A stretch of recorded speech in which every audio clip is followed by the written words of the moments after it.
Welcome back, everyone, to our conversation on Ottawa Experts this evening with my experts on death and dying. And when we left for break, we were speaking about kind of the death experience as viewed from through the lens of different religions. And I'm wondering if there are those that describe it, the actual process itself. We spoke about kind of the near-death experience. We spoke about kind of the afterlife, kind of all depending also on the individual and perspective. But the actual death process itself, do any of the philosophies or religions touch on that?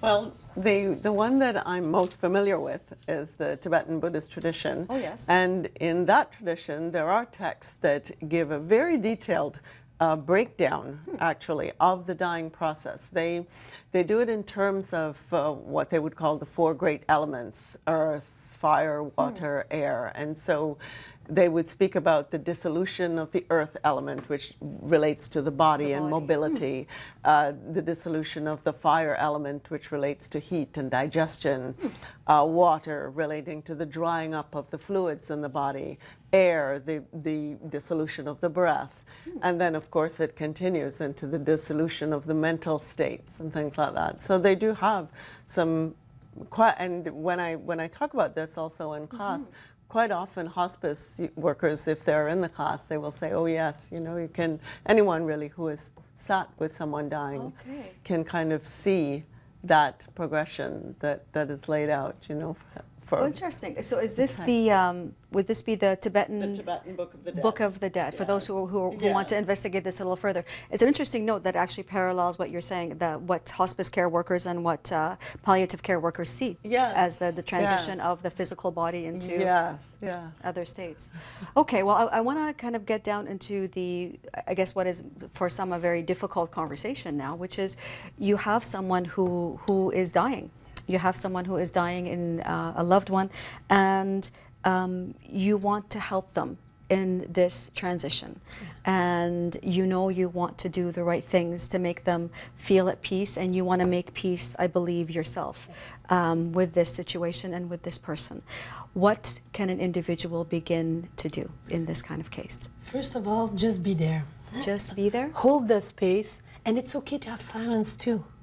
And remember, when someone is dying, they're dying and everything comes up. It's the death of their job, their body, their home, their life, everything, okay? The death of seeing, of hearing, of everything. Because so all the physical senses are dying. Everything is dead. So they know they are feeling that, all that death. So all the emotion toward that, let's say you lose a job or somebody has a heartbreak or anything, sometimes someone wants to listen to you and all that, and you're like, don't touch me because you're so sensitive. So know that somebody that is dying is extra sensitive. All his senses are heightened. And at first, before they like go completely, and it's like all the emotion comes is right on the skin, so they will be more sensitive. So be there to listen to them, be there in silence. If they like prayers, go and do prayers with them. Depending on their religion, do what brings them comfort. Or if they like to meditate, you can meditate with them, or just be in silence and you meditate and you do prayers while the other person just sleeps and relax. That's one way. Another thing is be aware of the lighting. The physical lighting because of the room? For them, it's extra, it's even more light for them. Be aware of the smells of the room. So some people, you think, oh, the best thing is to bring flowers, but if you put it right beside them, they smell it 1,000 times more. It might not be the best thing. Maybe if it's a smell that they like, put it somewhere further in the room, but put it there, or do like an album or a poster of pictures if they like to have pictures of their family or the things that they like, or bring an object that they like, create like an altar or create just a place that they would bring them smile. Or if they like to remember, talk to them. The other step is to do recapitulation. Okay, now are we talking about now this dying consciously program? Yes. So before we go maybe much deeper, so what is dying consciously? What does that involve? Dying consciously is to help the person to die with dignity, and it's to help them at all levels, to help the person dying before, during death, and after, and it's to help the loved one too, to help the dying person, and themselves to go through the process. So that's what I teach in a 2-day workshop. It's to help them, show them how to do it themselves, to go and help others as well too. And it's about, like, one of the steps is the recapitulation. So recapitulation Yes, and that's means something like a repeat? A life review. A life review. That's something you can do with anyone. Okay, so you don't need to have taken that course. You go and see somebody dying. Ask them, do you remember when you were young? Ask them about things when they were really, really young. If they're really old, like the first time you had pants, or the first toy you had at Christmas, or the apple you have if it's the grandparents, or something like that. And make them talk about their life.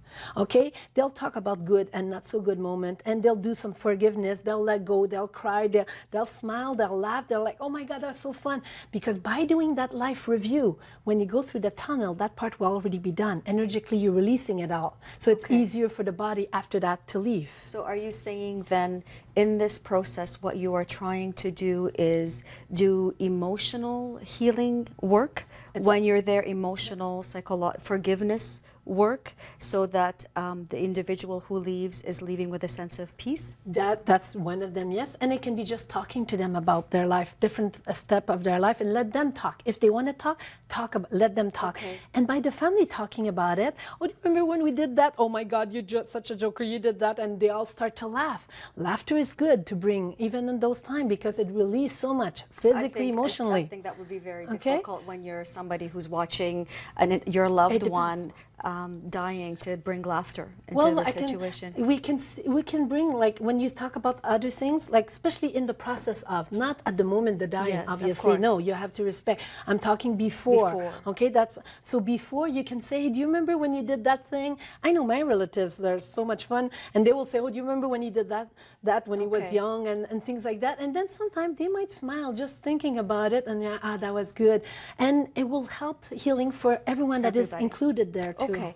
Angela, do you want to add something to this conversation on consciousness? Those are very practical advice that Sylvie has given. And I think the only comment that I would add is how difficult it is actually to simply be with a person, because for most of us, unconsciously even, and very subtly, we want the person to be the way that we think is the best for them. Oh, yes. And that confuses things. So what Sylvie said at the very beginning, to just be with the person, that really is the thing to do. But in fact, that is quite difficult.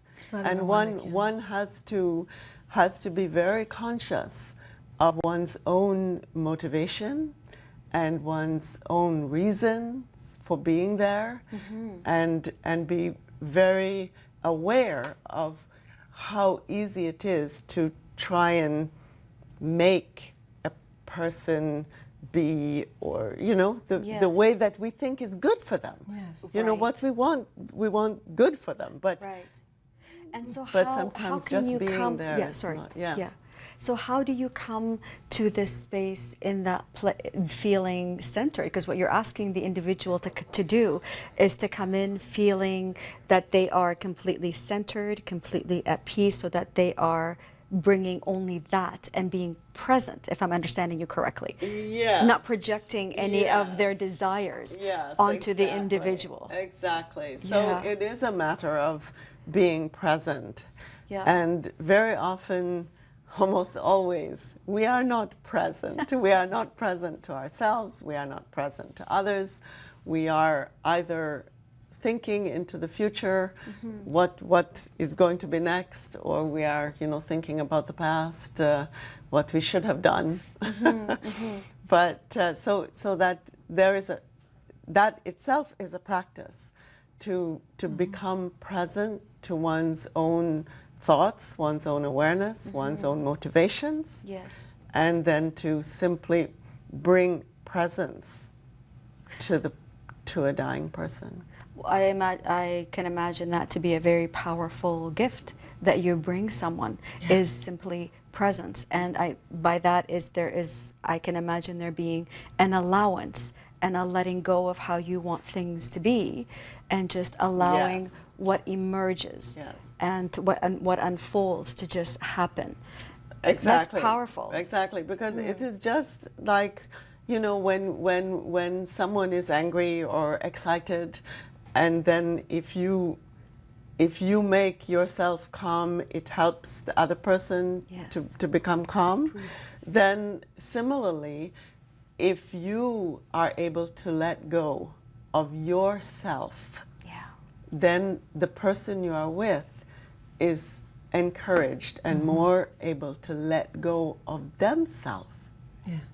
I think that's beautiful. Thank you. There's a lot of wisdom. There's a lot of wisdom and a lot of, I feel, loving compassion in what you are saying, which is allowing this to happen and being in presence and a witness to this, rather than someone projecting or trying to control. Thank you for that. Yes, it's just Sylvie. about breathing. You want to be present? Yes, open your heart wide and breathe. You can bring their favorite music. Don't put it too loud. Know that. Put it at the how loud the person wants. Okay. Could be just the background, but that will bring them a smile, or they will be just more at peace. And it's just about opening your heart. So the more you're at peace with yourself, to go through the process. So by being there and talking about old times and things like that, it helps you to go through the process yourself. Plus the dying one. And yes, it is a truly beautiful gift to be totally present and totally there for them. And that's the way. And the more you're there, and sometimes you don't need to do anything. We think we have to do something. No, we don't need to do anything. We just have to be there, present. And if you can't, it can be another family member. Some people can't. As long as there's somebody that can, the others can go and rest. You don't have to be there all the time. You can be there for them. And just once you're there, just be fully there. If you're there 2 minutes, be fully there. Open your heart. Tell them you love them. Tell them you're sorry. Tell them you forgive them. And tell them you're okay, and give them permission to go. I think that is, Those are the steps to go, and talk whatever you can during that. The more you can do that, the easier it will be for them to cross. Yeah, I think those are, to be able to say, I let you go, and, thank you for being in my life, and I forgive you in the same way that I'm sure we are forgiven. I can't imagine of a more healing moment or a more healing practice as someone makes this great transition. And let them talk. If they want to say, I'm sorry for this thing, don't say, no, say, and just listen to them and say, don't worry, you're forgiven. I love you. Yes, because I think often we think we have to say so many things, but if we just listen and say... Let them talk, because that's the most healing you can do. And if they want to apologize for something, or if you feel you want to apologize, do so. Okay. It's precious. That's beautiful. We're coming up to the final minute and a half of our show. It's gone by so quickly, and there's so much more that we can talk about. I want to ask you if there are any events that you want to mention or activities that people can learn more about. Angela? Yes, I would like to mention that coming up on next week Thursday, April 28th, there is a panel discussion on physician-assisted dying, which is a very important topic right now. It is hosted by the Ottawa Society for the Arts and Sciences, and it's going to take place at the Ottawa Public Library in the main auditorium. Super. 7 p.m. on April the 28th. April 28th, 7 p.m., main auditorium library. Got it. And Sylvie. And one thing, I'm going to give the course Dying Consciously on June 11th and 12th from 9 to 6, Saturday and Sunday. So if you want to go more the energetic, learn what to do, how to release, how to clear somebody else's chakra, because there's two glues. There's the glue of electromagnetism and the chakra. Just to clear that and help them live in peace impeccably. Beautiful. In love. You can join me for that. And there's some, even on Facebook, there's some groups. There's some support group. You can, if you're going through grief, there's a lot of resources, and you can call 211 to get information what is in the community in Ottawa. Super. Ladies, this has been a fascinating conversation. Thank you all so much for tuning in, and please join us next week for another episode of Ottawa Experts. Good night, everyone.